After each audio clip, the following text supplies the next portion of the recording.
There's Robbins Creek. Here are brambles and blackberries, thorns. Yeah. Of course, if you take your hiking pants off and put on some swim shorts, the going is a little smoother because there's nothing to snag on. There's less clothes to snag on. Everything can just cut you personally nice and clean. Ow. Yeah, sorry. Here we go. Fortunately, ow, it'll all open up and begin more of a climb we get to do for at least half a mile. I read different reports about how far away the hot spring really is, but we'll measure it out on Gaia, see what we come up with.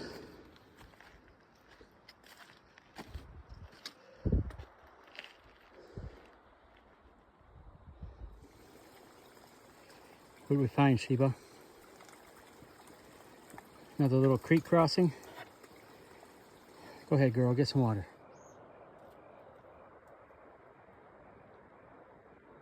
That feature, or that ravine, if you will, is where French Creek comes out. So that's a landscape feature to look for. And this mountain, it rises up. When I was trying to figure out where all this was, I counted those 3 or 4 ridges there and looked at how they shaped up to the peak. Down below, the cable car campgrounds. See the road on the other side of the river. Good camping for boaters. Heck yeah. And we're still going. I do believe this is the approach. And this is the video I was looking for online and could not find. What does the trail look like? Where is this located? So let's see if I can maneuver this and see if this is the actual approach. Am I going to come around a corner and see a tiny little cave? Why, by golly, yes I am. Here it is. So this thing is tiny, but looks delectable. There it is, cable car hot spring, all walled in. Bit of draining going on. Wow. Wow.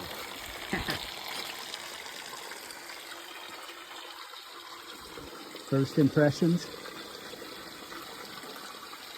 Can't wait to get in. Okay, just follow the trail and it will bring you right to this little cabin thing.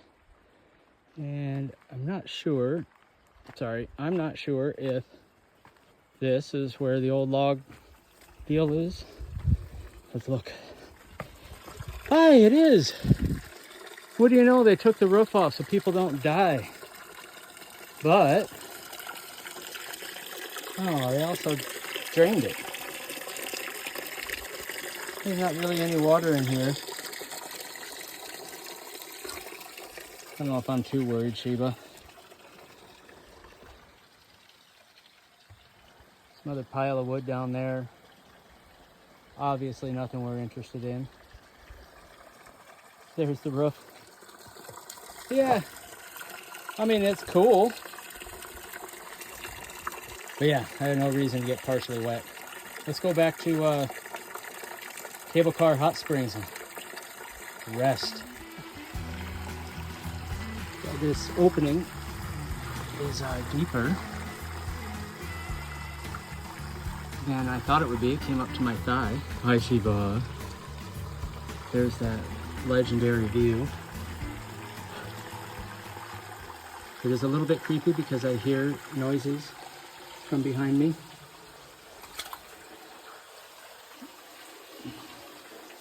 Water running.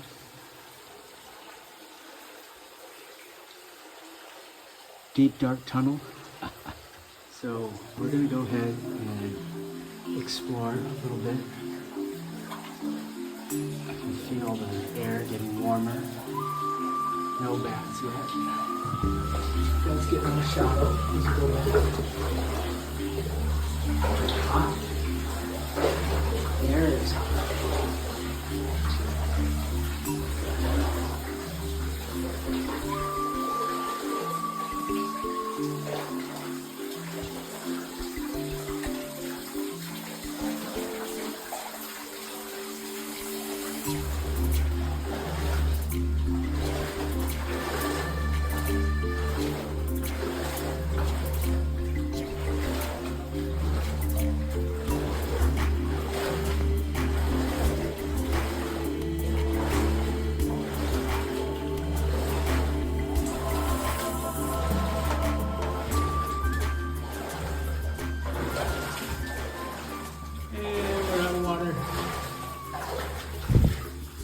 No bats yet.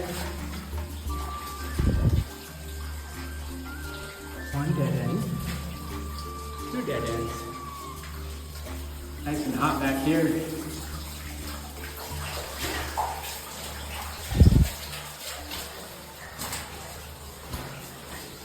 That's it. So this place is pretty amazing. I am so glad I made it all the way out here.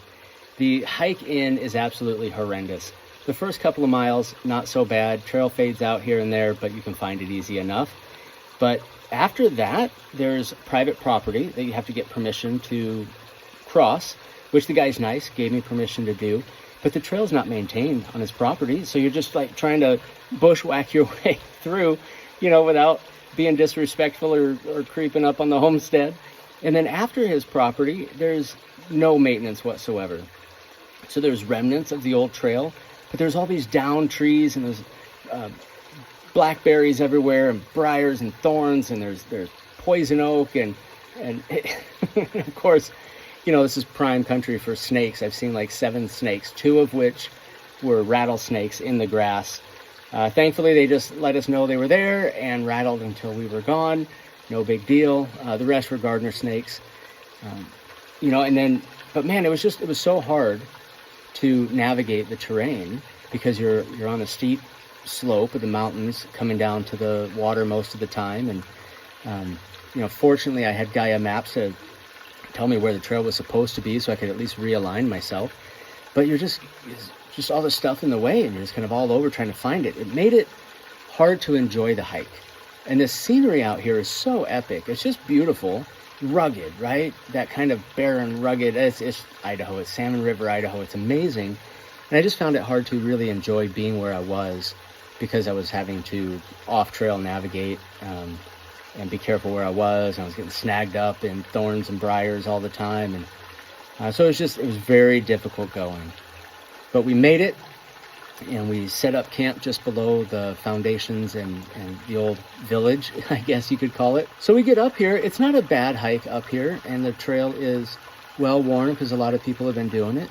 And you get here, and it's small, and it's not too terribly warm. I mean, it's warm, but it's not hot by any means.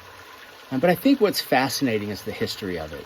The fact that there's a cement wall here that's been built in, that just what all it went into creating this space, and then the way it's been kind of hidden or obscure, like it's hard to find, and you know, it's hard to get here is what it is. But once you know where it is, you know where it is. And the river is just beautiful all the way up. White sandy beaches all over the place. A bunch of people rafting and fishing and boating all day today. So it was a really good day, a really good trip, really good weather. Shiva's with me, and I think she's passed out over here. She's been great. So it's been a fantastic trip. I'm so glad I'm here. But I'll say this, like, I probably won't make a super effort to come back. Stanley Hot Spring is just a bit more accessible, and I like that temperature, and I like the openness and the camping, and, you know, you could even do that one in a day hike because it's only 6 miles in, and it's a, you know, well-used trail. So I like that one. I'll keep exploring. You know, if I did come back here, I think what I would do is grab my canoe and just put in at French Creek and cross over, and I would do it that way.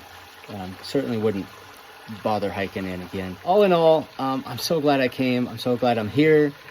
This is fascinating. It's really cool.